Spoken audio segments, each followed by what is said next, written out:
Welcome back to another episode of Hard Reads. Welcome. What's up, guys? We are going to get into these few topics that we have, and then a couple other topics that I just kind of seen come across the timeline.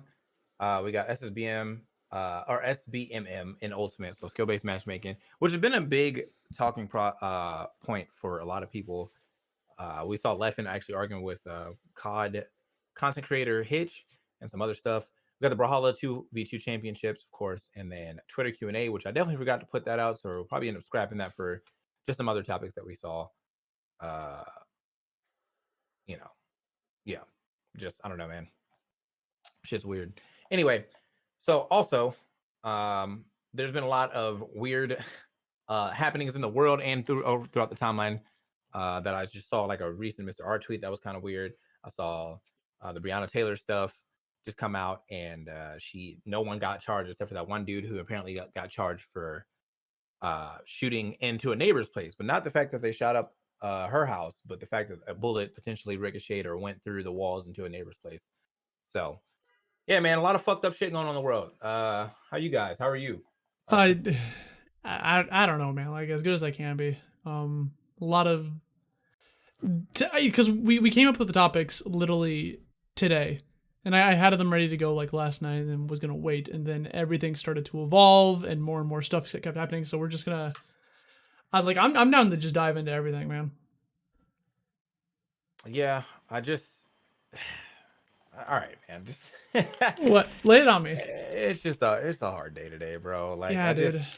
like maybe an hour before this, everything was cool, and then I started reading Twitter, and yeah, bro, It, big rip on that. But it is what it is. All right, man. So it's no. It's not just what it is. What it is, man. Because like life shouldn't be like that, man. Like social media, oh, it's almost poisonous right now because it's always being constantly put into our faces.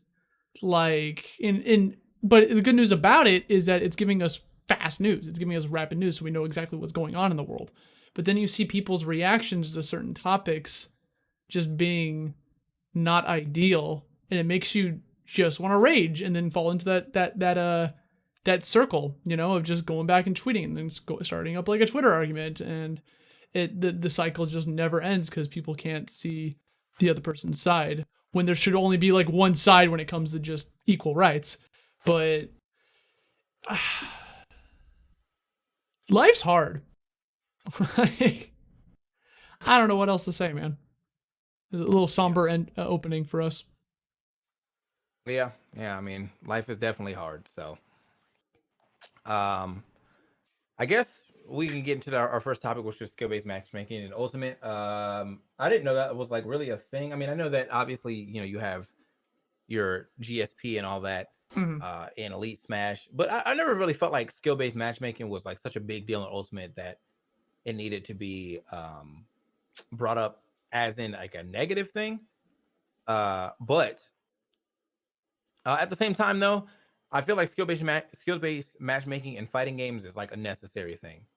Like I feel Yeah. like in other games, it may not be as much, but in a one on one game, it is definitely very necessary for you to play people around your area as you like. That's what ranks for. That's why you grind up ranked to see, um, to like see how good you are. Like, do you Mm-hmm. plateau? Like in Tekken, for instance, you have like green ranks, blue ranks, yellow ranks, orange, all that good stuff. Like you grind up those ranks. So if you never get out of green ranks, then you just continue to play green ranks for the rest of your Tekken life.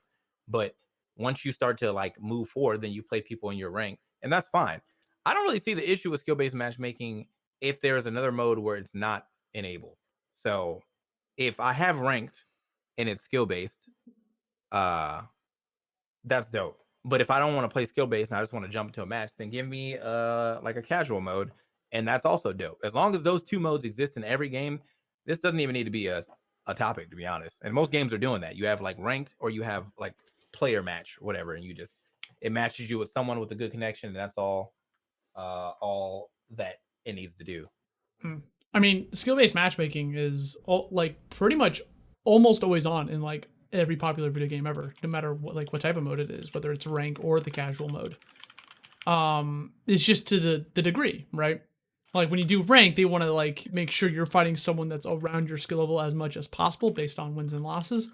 But in casual mode, it's like it's not as strict, but it's still kind of there for a lot of games. Smash Ultimate unfortunately doesn't have like a more casual mode, kind of like it's all just kind of under one in Elite Smash. Like yes, there's like the 2v2 without team attack and stuff like that, and there's lobbies. But when you actually do think about it, like Ultimate does have skill-based matchmaking. So that's why I wanted to bring it up, is because like it's based off of if you're in Elite Smash or not, and then like when you're below Elite Smash and you're trying to get up there or whatever, like you have to deal with this constant barrage of items being on or like having whack stage lists or stocks, etc. But the reason skill-based matchmaking even became like a popular topic was because of other games. Basically games announcing that they're going to have it throughout all their modes made content creators really upset, because they're able to make more content based on the skill gap between them and the other player, right? Because if they can style on them and do something really cool like a 360 no scope, it's gonna benefit the content creator. So that's why there's this movement push for it. But skill-based matchmaking has always existed. It's in every mode. It's even in casual mode for most games. It's just to the degree. It's not like a switch you turn on or off. It's part of the programming. It's part of like, okay, so we're gonna base you. This guy wins 1,000,000 rounds. We're not gonna put him against someone who's never played the game before in their lives in casual mode, and that's a good thing. It's just to the degree. Like rank needs to be super strict, and then casual needs to be a little bit more lenient. In fighting games, it's tough because games like Smash, Street Fighter, Tekken are usually fine because there's a large player base. But if you play a smaller game, it's a lot more tougher to like find someone around your skill level. And it's hard to like jump into like those smaller games because there's nothing but hardcore people in there, you know? Yeah, I don't know, man. Like I think, as I said, like I get that whole content creator point, but I wish I hope the content creators are saying what they need to say and stop, like they need to stop lying about why they want skill-based matchmaking. They're not gonna. You know, they're all like, oh, but you know, it's for the integrity of the game. Shut up, dude. You just want to like make nice clips, and like that's fine, bro. Like if that's what you want to do, just say Just that. say it. Yeah, just like no one's gonna be mad at you for like wanting to have a mode where you can style on people and then make content out of it. But for the fact is, you just need to say it, bro. Like that's all I'm saying. Second, I just again it feel like it's almost a non-topic. I mean, as I said, games, all they need to do is make sure that there's another mode where you can still go in there and style on people. You know what I mean? Like if you want to get in there with every random in the world, then give me casual mode. But yeah, I don't know, man. Like in Smash, it's different because of items and shit. Well, yeah, I guess so. Like we don't. I mean, like at the same time, man. Like I feel like because there's so many characters that you can play within Smash, and they all don't have the GSP, that helps too. It's like, all right, man, I can't play my main because my GSP is too high, so let me just play my secondary. Sucks that you can't play your mains, but you know, also not playing for a long time, everyone else's GSP will go up, so eventually you'll just be back with the scrubs anyway. I mean, rank mode in Smash is a joke, but it's still like it's something, the GSP, you know. Yeah. Yeah. So either way, man, I think skill-based matchmaking is fine to me. I think Same. that it definitely could hinder, maybe. I feel like it hindered like scrubs fun factor, but at the same time though, I mean, they don't want to be fighting against like a top player when it's their first time playing the game, and skill-based matchmaking can help with that to a degree. So yeah. I think that because the fact that if you're really bad, like you're going to continue to be bad, it doesn't really matter, right? You know what I'm saying? Like if you're really bad, you're never going to have to worry about skill-based matchmaking taking you too high up because you're not winning anyway. But if you're like good and you just want to like style, that's the only people I feel like are really complaining about. Most people don't even realize it exists, you know. Like, you know, people that like Fall Guys has skill-based matchmaking. And you know, like someone can get a crown if they lose consistently, they're not bad at the game, but eventually they'll get into a game that has 59 other bad players, but they're none the wiser. They're just happy they got a crown. That's like the point of the game to the casual audience, is that they want to feel that victory. They want to feel that rush of finally, you know, getting that first place, getting the winner chicken dinner, I guess. a lot of players.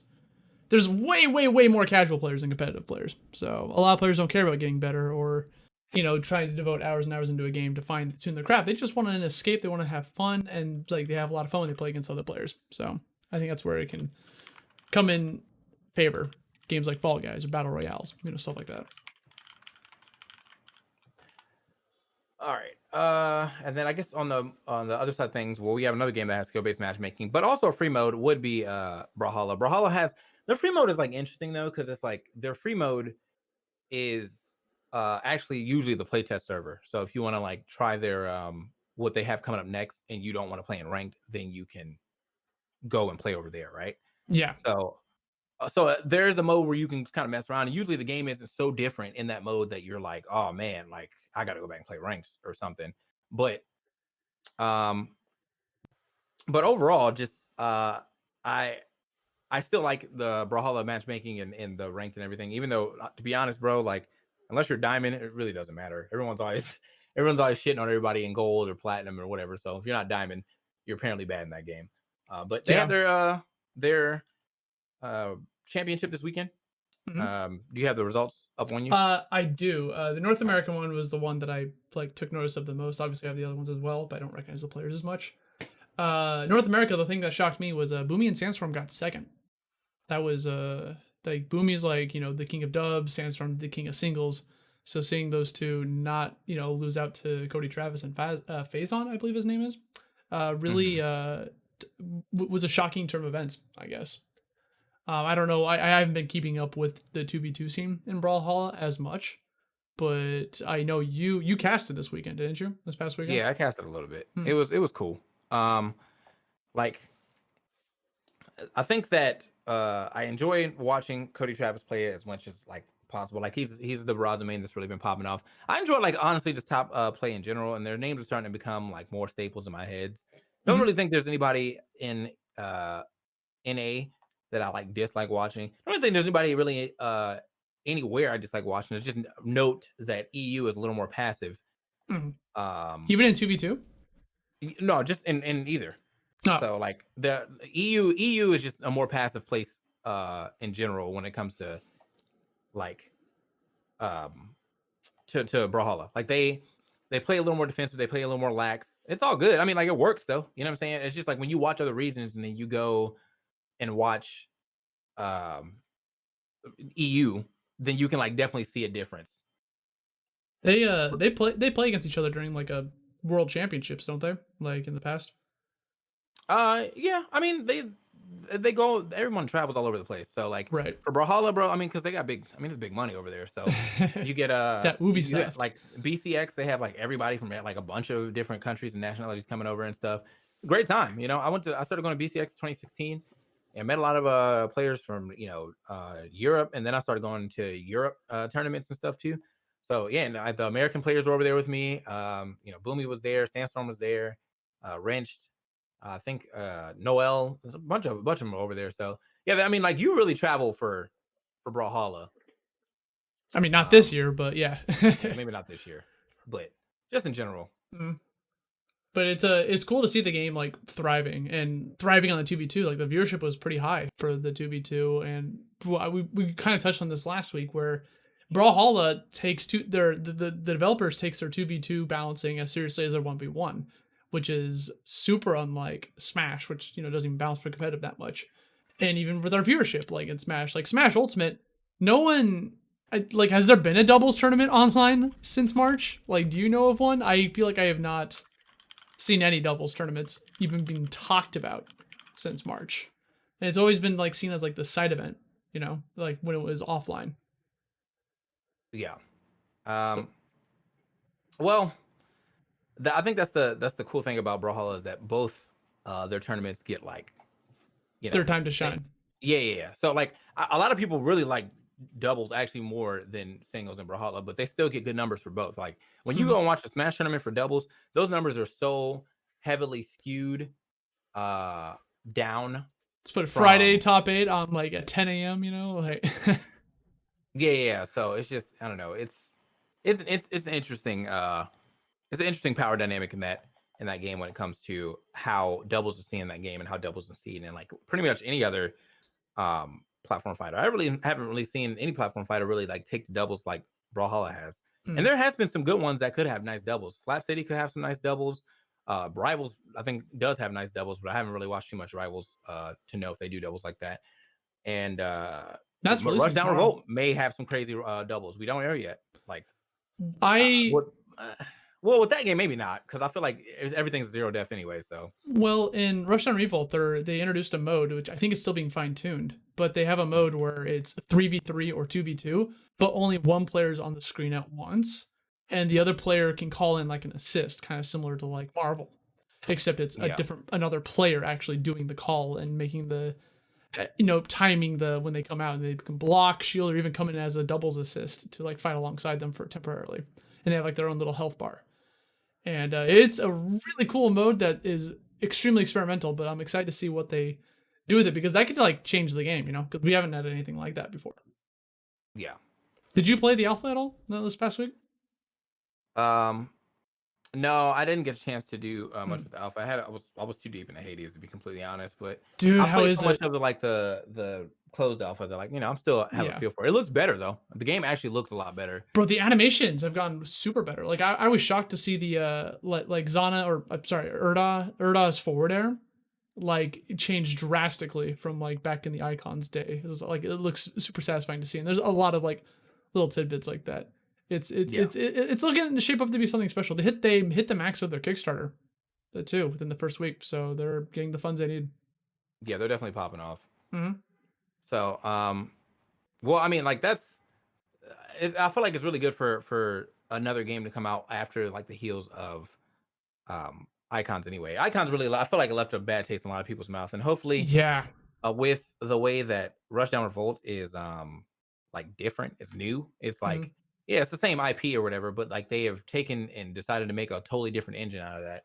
Hopefully that will like attract some people into that game. Which is weird. Interesting enough is that like the Brawlhalla players have already taken over. As I said they would. Pugsley won the first event, and like I was watching a stream a little bit before then, and man, that dude Yeah. uh that dude popped off, man. I mean, there's a lot of similarities, like you said last week. Like the whole chase dodge thing, where they can spark, and that when you hit someone in Rushdown Revolts, like in Smash, you can follow up with them by hitting the R button. You spark into them, you chase after them, and you keep the combo going, and it makes the combos super unique. So like I've been watching some clips on Twitter, and they're all really cool to watch. Then like Yeah. if you're not DIing correctly, like nothing's true though. That's what they say. Like there's only very few combos that are true. It's all about like reading the DI, and it goes super lightning quick. Yeah. So I don't know, man. Uh I I'm holding I out like hope. I would really like to I really like some new characters in that game, to be completely honest, though, because I haven't found Mm, my own character yet. right. I thought I was gonna just play Zurong again, but I think she might have a different name now, but No, she's still uh wrong. she's still wrong. I don't know. I just didn't. I wasn't feeling her. I wasn't feeling her chase dodge more than anything else. Everyone else seems to have like a straight dodge dash, and she has like a Little I don't know, twirl like a thing. float type Yeah. deal. So yeah, I wasn't really feeling that. And then I didn't really like anybody else. I was never a Zana player. I think I played Afi and Galu in Icons, but they don't feel the same. They don't feel like they feel Yeah. more unique in this one, but it doesn't like translate well for me. Mm. So I'm just kind of like waiting for another character that I may click with in the future, or I'll just go back to Wei Shan and call it a day. And there, that was the character that like dominated Icons back in the early days.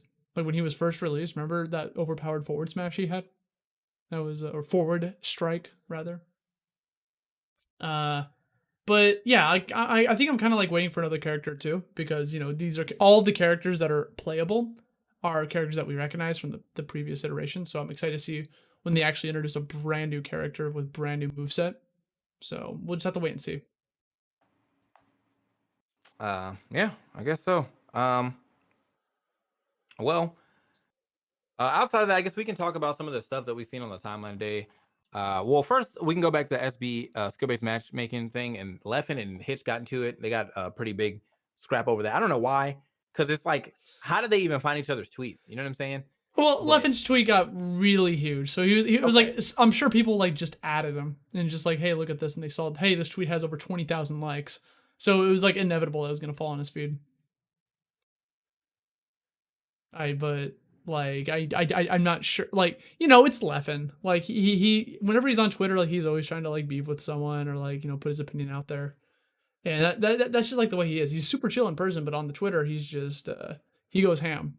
So they got into it, and Leffen raised up a lot of good points. You know, he basically, you know, he talked about because like he feels no satisfaction from beating up newbies while these other players do. So maybe stuff doesn't translate from like fighting games to shooters. I'm not sure. Like I don't play shooters myself. Um, it it does work for shooters, and I mean it works for shooters. As I said, it works for shooters in the way that like if you want to play ranked, then go play ranked. It's just I think shooters definitely need two modes. I don't know about fighting games. I feel like fighting games are just if you're gonna get your ass beat, you're gonna get your ass beat, and then you'll just play with a bunch of other people who are getting their ass beat. So then maybe you won't get your ass beat as much.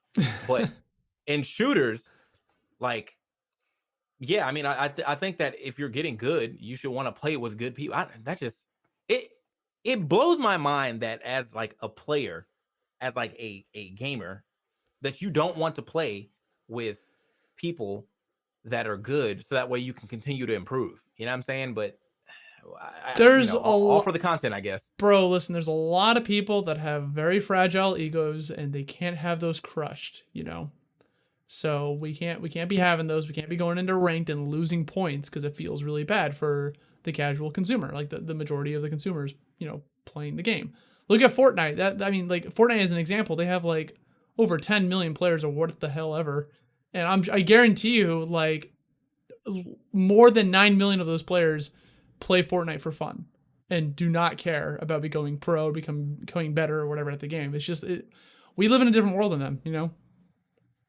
Yeah, So that's just what it comes down to is appealing to the majority. yeah.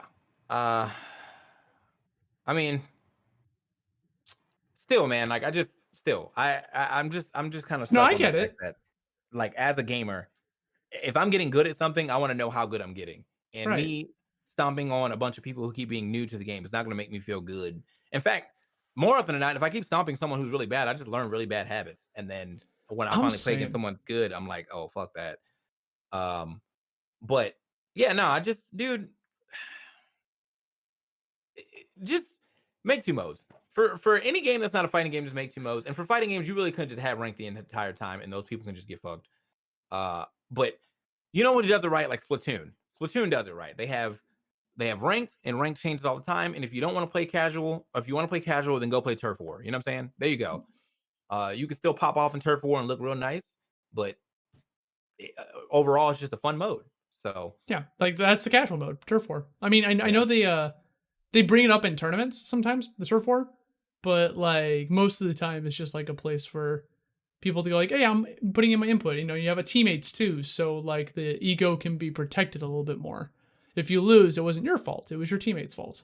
In a one v right. one game or a battle royale, you know, there's other factors. I guess in a battle royale, the randomness can take effect, so you can blame the randomness. So, but like Well, yeah, but in a fighting game one on one, you have no one to blame but yourself. Maybe you'll blame the lag or you blame your input controller, but like God forbid you blame yourself. So it becomes much tougher at that level. yeah. Well, um, other than that, I mean, there was just this Mr. R tweet about him talking about racism, and it's still blowing up. Like, I'm like in a weird spot where okay, so all What is it? racism is What is bad it? racism, right? Right. Obviously, you don't want anyone to dislike someone for their skin color or whatever. What But does when tweet it say? comes to his tweet says, "I get it, man. Making jokes about white people can be funny sometimes, but some people really take that shit too far. It's low key just racism that's acceptable because white people historically haven't struggled as much." Making stereotypical assumptions on Asian, Black, Middle Eastern, Hispanic, etc. equals racist. Making those same assumptions for every single white person equals funny. Encouraged by today's culture. It's fucked up. Uh, Oof. okay. So the main point of this is like I get it. Racism is bad in all Yeah. aspects, right? But the thing is that if your worst dealings of racism is that, oh my god, my feelings are hurt, shut the fuck up. Do you know how Agreed. long like racism has worked against minorities, and it's more than just jokes. Like, it's more than just jokes. It's actually like there's systems involved that put minorities down. You know what I'm saying? Like, that is why gerrymandering and gentrifying is such a thing. You know what I'm saying? Like, that is why if you ever looked at a gerrymandered map, like the way that it is positioned, it could be like this whole area of white people, right? And then this will be the voting line for black people. So they have like no like say in anything going on in the states, because that's where they primarily live. That's where they're forced to live, because the prices keep getting raised on them. They have to keep finding housing that works for them. That is how ghettos are made. That is why ghettos are full of minorities, because whenever the system does not work for minorities, you know what I'm saying? Like the people that make it out, it's off like 10x the hard work for the white people who have been in the same spot usually. So to be upset that like you may get a dumb joke about like, oh, you don't season chicken, y'all can't dance, whatever the fuck people say about white people, that is literally like the peak of y'all racism. It doesn't get any much deeper It's than not that even most of the racism. time. You know what I mean? And it's annoying to see anyone tweet on the other side of this and be like, well, we should end all racism. Yes, we should. But the thing is, that has to start with y'all, and y'all don't want to do it. So, like, what are we supposed to do? Just imagine. Like, dumb. I'm just imagining these people saying, like, not all white people. But, like, the problem is, like, it's not racist, in my opinion, if someone makes fun of someone for being white. Because racism is built upon the foundation that you think that you are, like, of a greater power than the others. And, like, if you make fun of someone who's black, for example, like a stereotype for that, and then you make a racist comment about them, that's encouraging, like systematic oppression. It's encouraging that they shouldn't get equal opportunities. It's encouraging a lot of things that can hurt them. It can encourage fear mongering. It can encourage like violence against them. Like that puts their, like, when that becomes mainstream and it becomes normalized and we see that happening all over the place, they can put their lives in danger. And just for walking around. I think that just like racism, I mean, the thing is, like, when it comes to American stuff, it's basically the systemic racism does not, like, it is impossible to be systemically racist to white people. Yes. The system is them, right? So, like, that is what it is. However, like, jokes and whatever, like, again, it really, I feel like almost kind of depends on your humor, because I can laugh at any fucking, like, racial joke done correctly. But when jokes are seated in truth, like, that's how you really believe that, like, all black people are, chicken eating, watermelon eating, fucking, we don't pay our, we have low rent, we are lazy, all that good stuff. That's seated in in like years of racism that has not been overcome. Like, not all black people are racist. Not all white people can't dance. However, or not all black people are lazy, sorry, but not all white people can't dance. However, which one is more damaging to someone's image? Saying you can't dance means fucking nothing. Saying that you're lazy means that's going to stop you from getting jobs. Right. That's going to stop people from trying to depend on you. That's going to stop, like, that could stop a lot of stuff.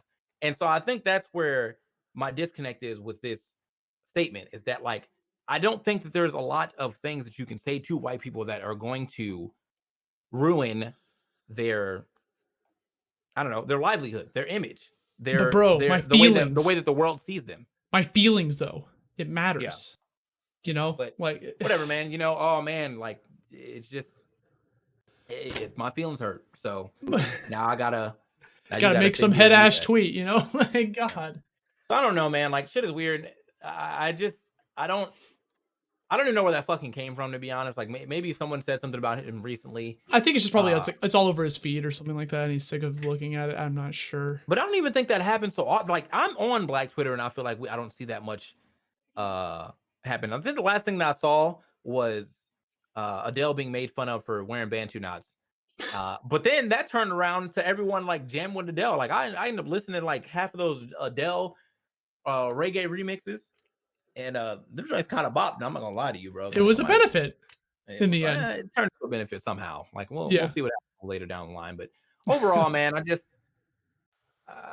just tired of people like of like making an issue where there doesn't mean an issue. Like, of all the things to be talking about right now, talking about poor white people.